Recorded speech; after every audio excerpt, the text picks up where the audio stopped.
وَلَقَدْ يَسَّرْنَا الْقُرْآنَ لِلذِّكْرِ فَهَلْ مِن مُّدَّكِرٍ۔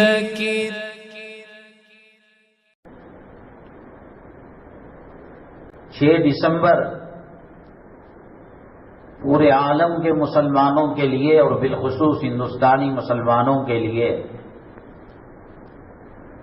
ایک کالے دن کی حیثیت، یوم سیاہ کی حیثیت رکھتا ہے، جس میں ہمارے آبا اجداد کی جو قدیم وراثت تھی، اللہ کا گھر تھا بابری مسجد، اور کئی سو سال تک اس میں عبادت کی جاتی تھی، نماز پڑھی جاتی تھی۔ اس کے ساتھ جو معاملہ ہوا وہ قابل توجہ ہے، اور مسلمان اس معاملے کو نسل در نسل آئندہ منتقل کرتے رہیں، اپنی تاریخ بتائیں کہ 6 دسمبر کالا دن کیوں ہے۔ بابری مسجد 6 دسمبر کو شہید ہو کر اللہ کے دربار میں چلی گئی، وہ منتظر ہے، وہ دیکھ رہی ہے مسلمانوں کو اٹھا کر۔ مسلمان بابری مسجد، ہم تجھ سے کہہ رہے مسلمان کو جب داڑھی مڈانے سے فرصت مل جائے، ساس بہو کے سیریلوں سے فرصت مل جائے، حرام کی کمائی سے فرصت مل جائے، آپس کی لڑائیوں سے فرصت مل جائے، وہ اپنے محلے کی مسجد کو آباد نہیں کرتا۔ فجر میں آ کر دیکھو، مسجد کے صفیں روتی ہوئی رہتی ہے، مسجد کے در و دیوار روتی ہوئی رہتی ہیں۔ رمضان کے ختم کے بعد ایسا لگتا ہے کسی نے اس کے سہاگ کو اجاڑ دیا ہے، کسی نے اس کو یتیم کر دیا ہے، کسی نے اس کو بیوہ کر دیا ہے۔ اپنے چندوں کے پیسے سے مسجد بنانے والا وہ خدا کے گھر کو آباد نہیں کرا۔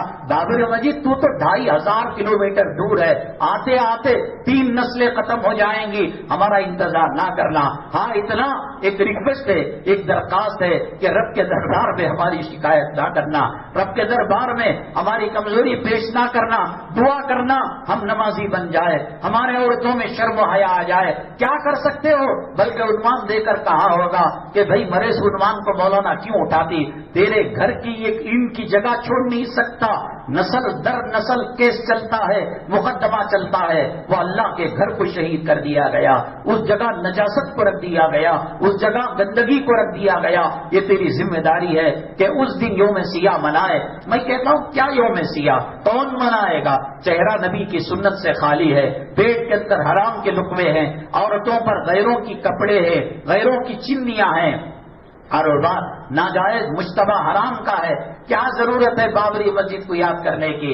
6 دسمبر کے اندر یوم دعا کرے، اور اس کے صدقے کے اندر آپ صدقہ کریں، خیرات کریں، اور بابری مسجد سے درخواست کریں۔ اللہ کی عدالت میں پہنچ چکی ہے، وہ ہماری شکایتیں کریں گی کہ یہ لوگ نماز نہیں پڑھتے۔ اللہ کے نبی صلی اللہ علیہ وسلم نے کتنے سخت ترین الفاظ فرمائے۔